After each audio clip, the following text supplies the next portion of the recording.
I welcome you all for a video lecture on behalf of Bharat Institute of Science and Technology. Myself, Kalaiselvi B, Assistant Professor of EC Department, is going to give a lecture on biomedical instrumentation.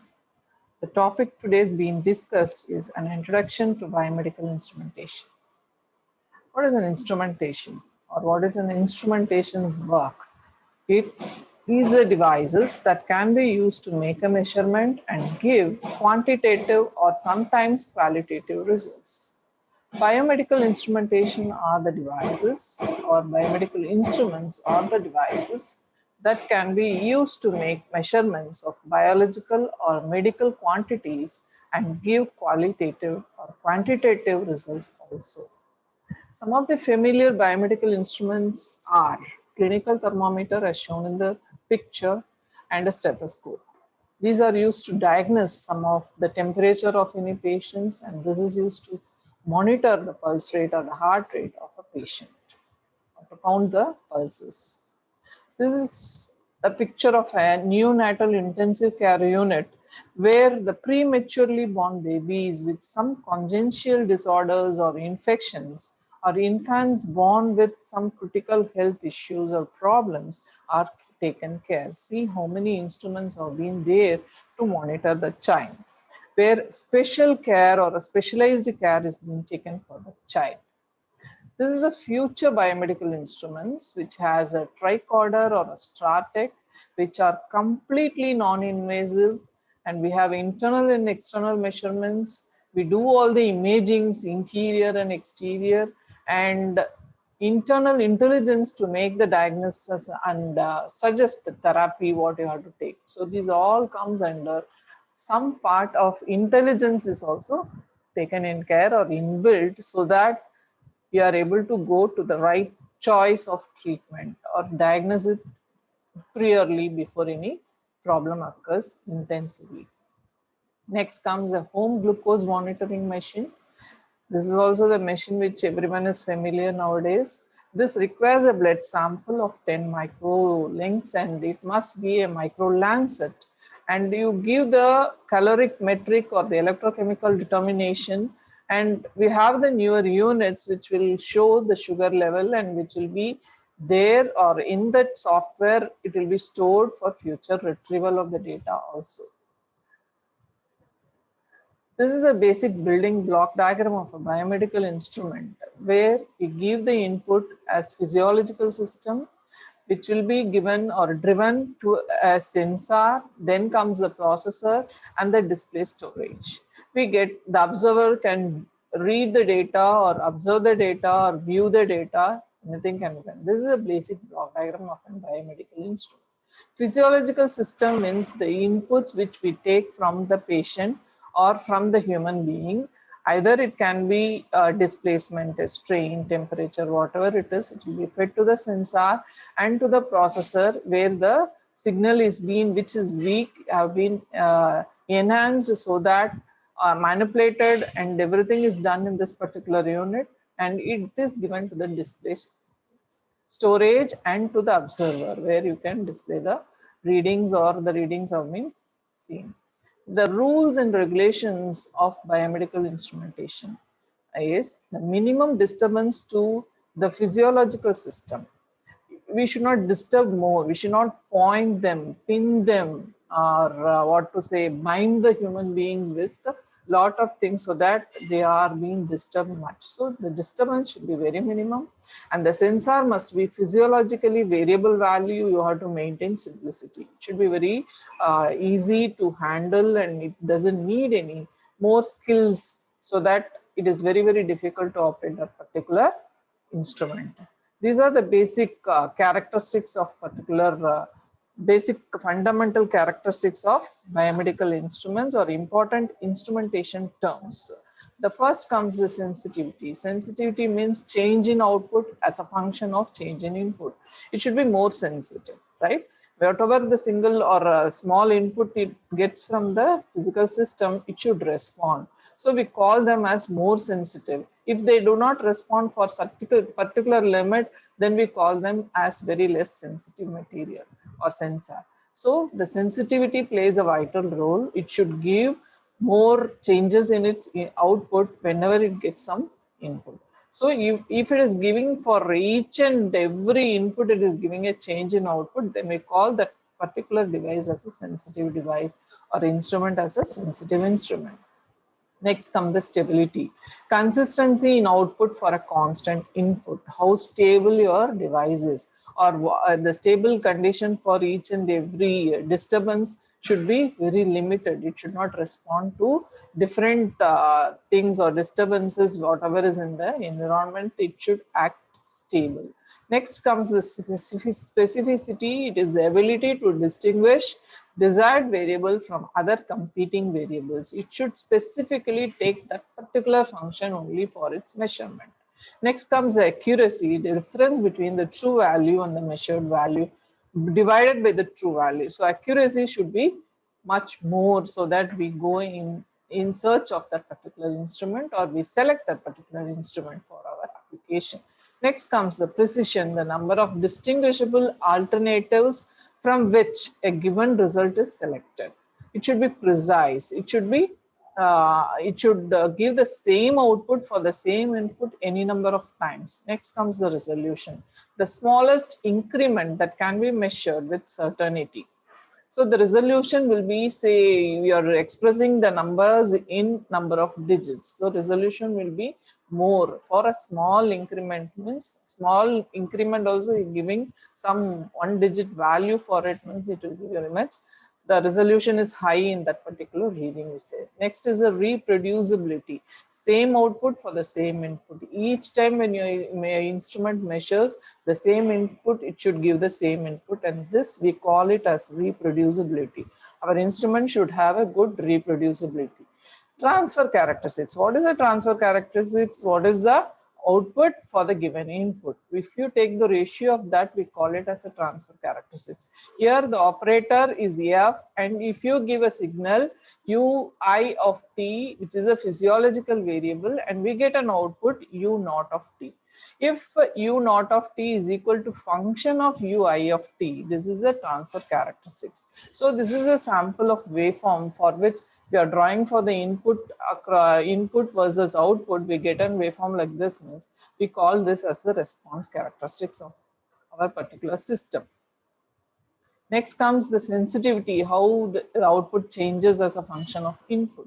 So for an instrument with a linear transfer characteristics, the sensitivity of the slope of the curve is shown in the figure, and we take this as a sensitivity, that is for each and every input change, there should be change in your output.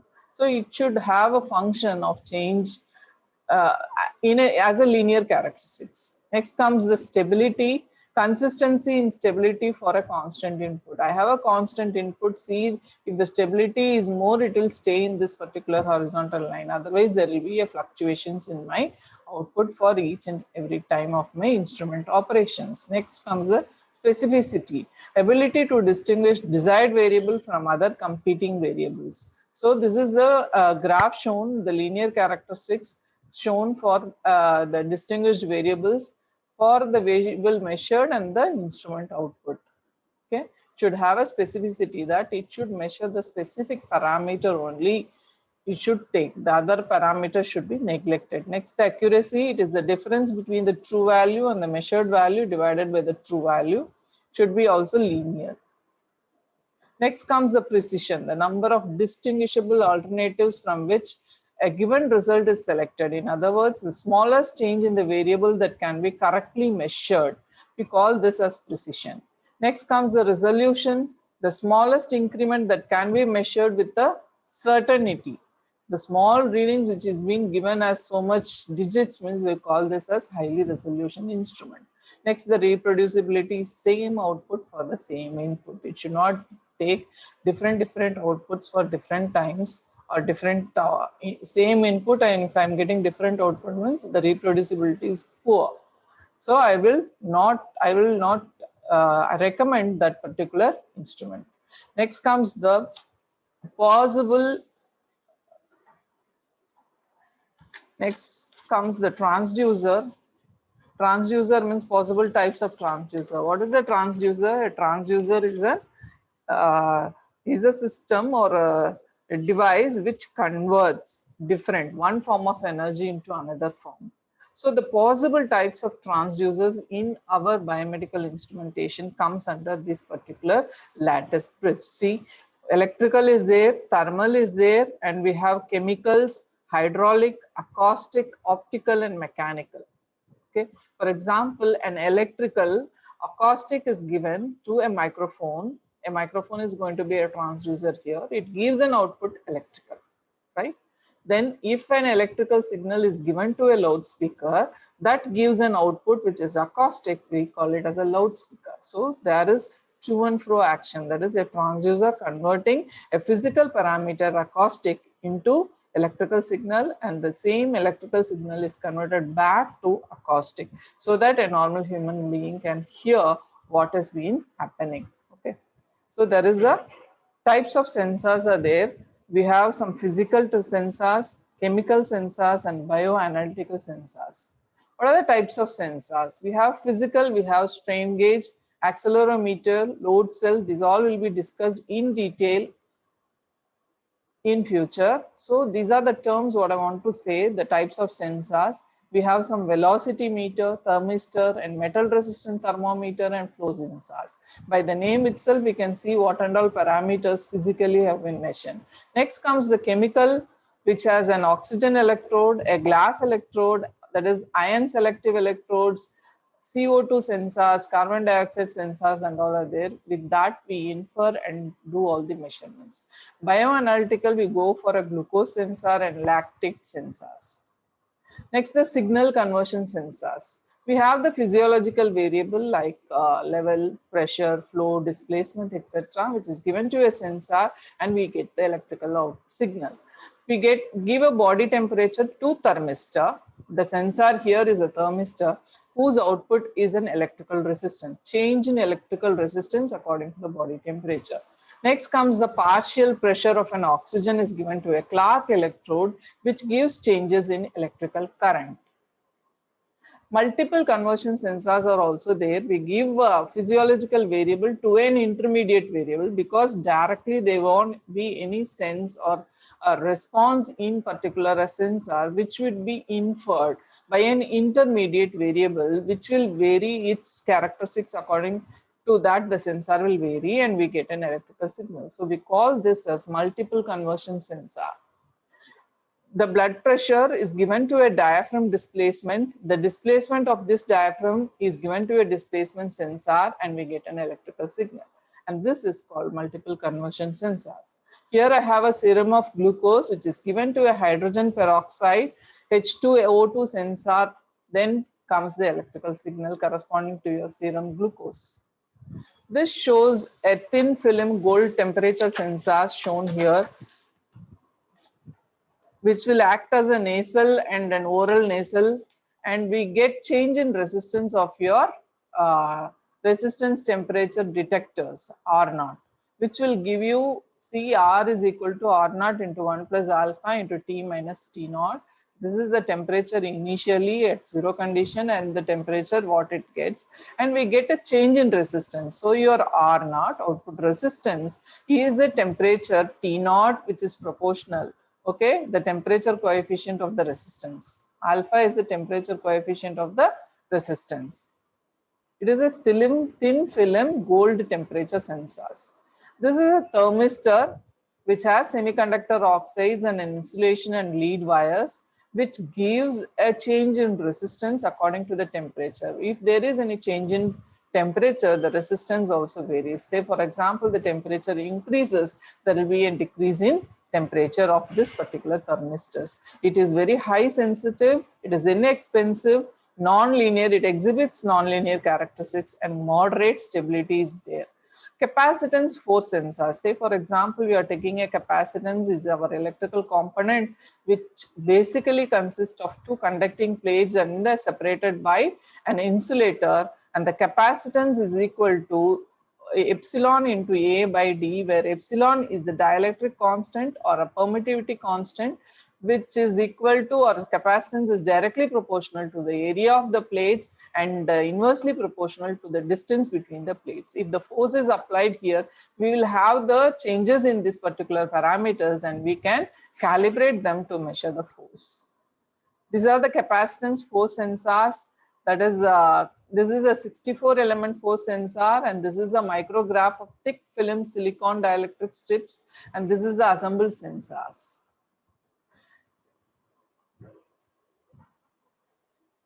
Single film basis ion selective electrodes are also there, where we'll be using hydrogen inner solution and a ion selective membrane and a substrate. And these ion selective electrodes are of ceramic substrate and with an inner chamber, and we have a thickness of about 100 micrometers and thick like a glass films, glaze films. Okay. This hydrogen gel inner solution, and these all act as a film coated capacitors, ion selective electrodes actually.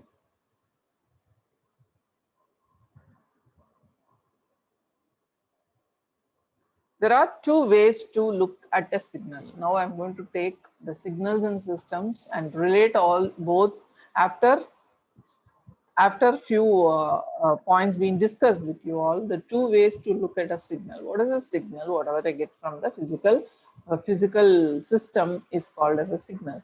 Now I have given the physical parameter to a sensor and getting an electrical output. How that electrical output will be? It will have two different ways to look at that particular output signal. One is time domain, the other one is a frequency domain. Time domain is V equal to A sine 2 pi ft or omega t plus B sine 10 pi ft.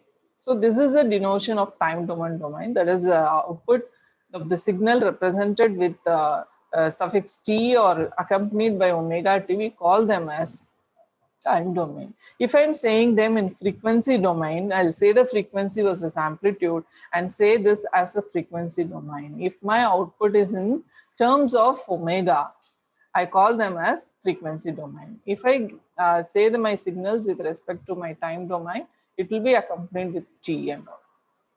So the transfer characteristics, the same thing. I have an output operation will be there. I'll give the physiological variable to this system and I get an output. If my output u naught of t, here I'm saying t, it is the time domain, is a function of ui of t. This is the transfer characteristics. Next, I'll be having some offsets and all. That is, whenever I give some input, my output should vary. This is my needy characteristics of particular system. But sometimes there is a offset so that I'll get some output only after particular time. So I'll have some time. The V in should reach some particular value. After that, I'm getting my output. Okay. This is a V out I'm getting. For the particular V input what I'm giving, it starts from 0, and this is the characteristics of my X versus V out characteristics. Some amplification should be done. Why amplification should be done?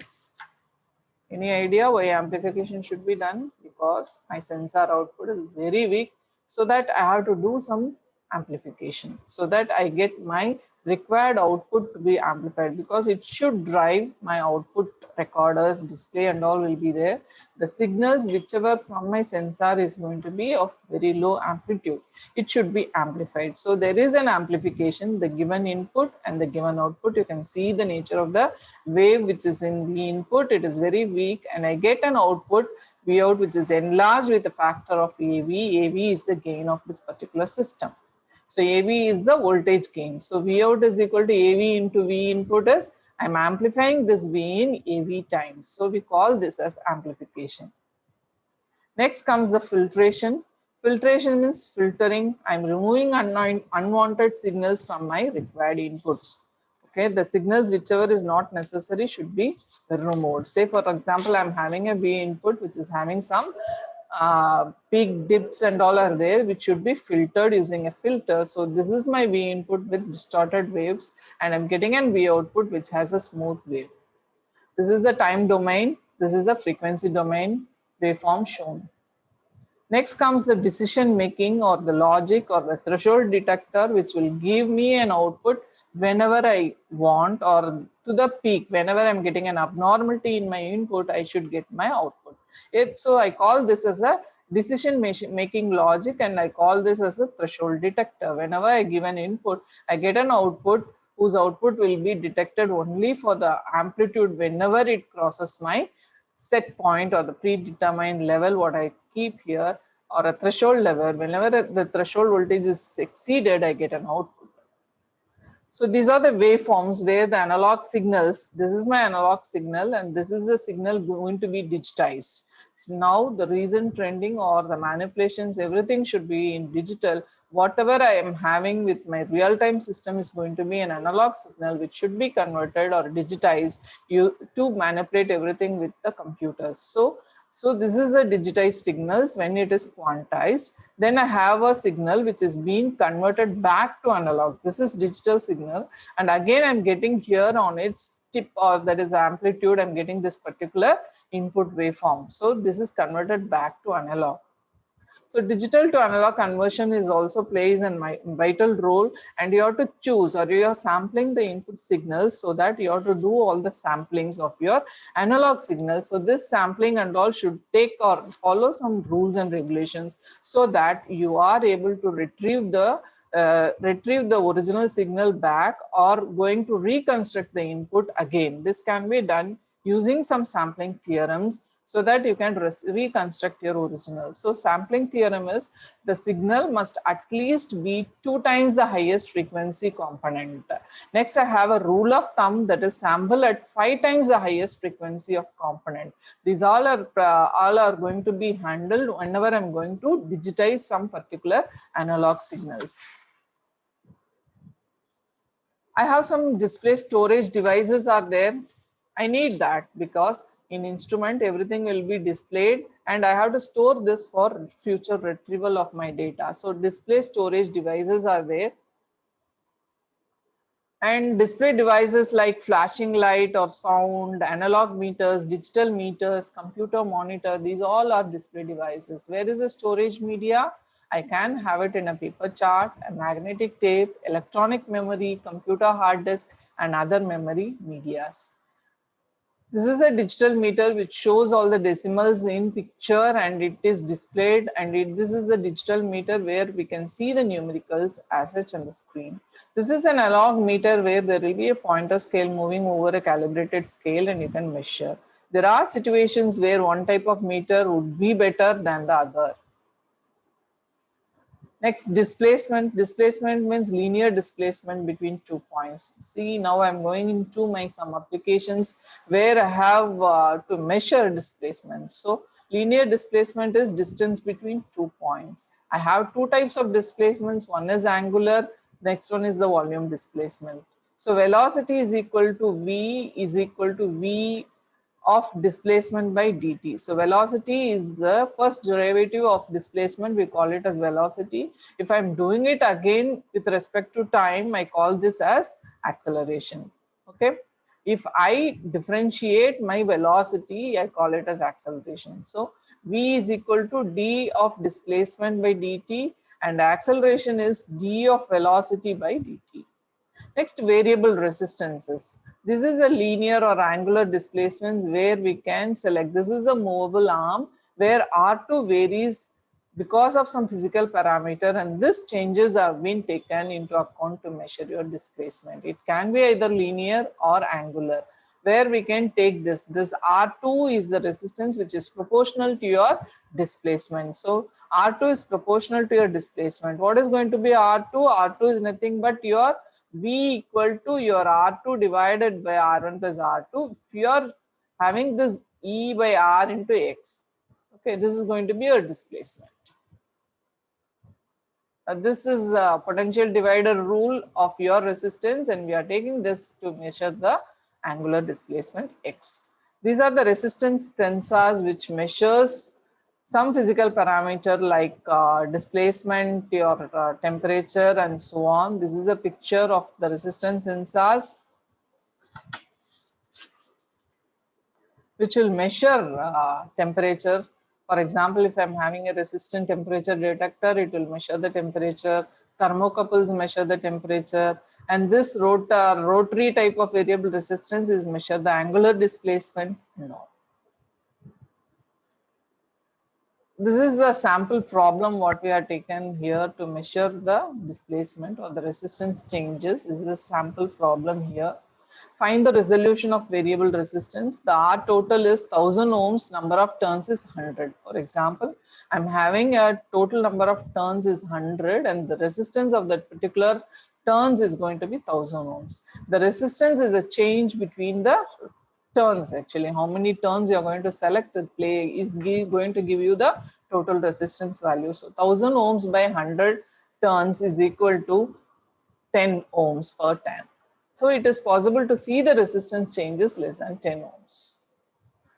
Next comes the resistance strain gauge. There is some force or some piece of thing acting which will change its value, its resistance according to the tensile force, or the length of it can also vary. So this tensile force will be given to some piece of something which will change its length accordingly, and we call this as a strain gauge. It is a resistance strain gauge which will change its length. So the strain is, say for example, an incremental length delta L, which is L1 minus L0, or the gauge factor gamma is equal to change in resistance, incremental change in resistance, delta R by delta L by L.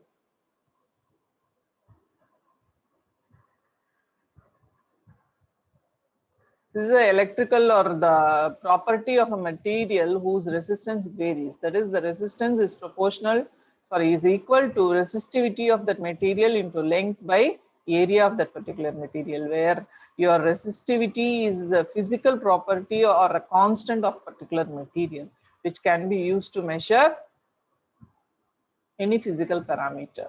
The first unit of our biomedical instrumentation is application of engineering principles, the electronics, the electrical, the computer, the mechanical and others, to medicine and biology for the health and healthcare complications. What we are going to do using this biomedical instrumentation, how you are going to take care, how you are going to diagnose, how you are going to monitor, what are all the therapeutic supporting materials available using these instruments. So how you are going to take care of this particular attributes using biomedical instruments, that only we are going to study. It is a multidisciplinary branch of engineering which contains many areas. That is, medical instrumentation is there, signal and image processings are there, biomaterials are there, biotelemetry is there, medical informatics are there. These are the various disciplinary branches where we are going to come across using our biomedical instrumentation or biomedical engineering. The components of biomedical instrumentation, basically our man instrument system, it consists of the following components. What are the components? That is, man instrument system, that is the subject whose response or stimulus and all are going to be monitored or going to be diagnosed. We call them as a subject. Next, the patient is the subject here. Next is the stimulus, then the transducer and the signal conditioning circuit and the display devices. Recording, data processing and transmission equipments also comes here. They all come as a component of biomedical instrumentation. This shows a block diagram of a man instrument system. This subject is the human being here, and whom the measurements are to be made, and it constitutes many biopotentials and living organisms. Some of the biopotentials are electrocardiogram, electromyogram, electroencephalogram and electroretinograms. Stimulus, in many measurements, the response of some of the external stimulus is required. The stimulus may be visual flash of a light, or auditory, tactile or direct electrical stimulation, or some nervous systems. Transducers, as defined earlier, it is capable of converting one form of energy to other. It sends biopotentials, converts to electric signal. For example, thermistor converts temperature to electrical signal. Strain gauge produces electrical signal by sensing the pressure. Signal conditioning circuits are biomedical signals from the transducer transferred to the signal conditioning circuit. It amplifies them giving some extent then the process of the signal by removing noise and measure signal parameters. Finally, transfer measured parameters to either display or memory for further future purpose. Next comes the display device, where the output of the signal conditioning circuit must be converted into a form that can be perceived by one of the man sensors and that can be conveyed the information obtained by the measurements in a meaningful way. It can be visual, audible, or a tactile information. Next comes the recordings, data processing, and transmission. It is often necessary to record the measured information for a possible later use or transmit it from one location to another. Control feedback device, it is necessary to desirable to have automatic control of stimulus, transducer, and any part of man instrument system. A control system is incorporated. In the system usually consists of a feedback loop, which a part of an output from a signal conditioning or display equipment is used to control the operation of the system in some way.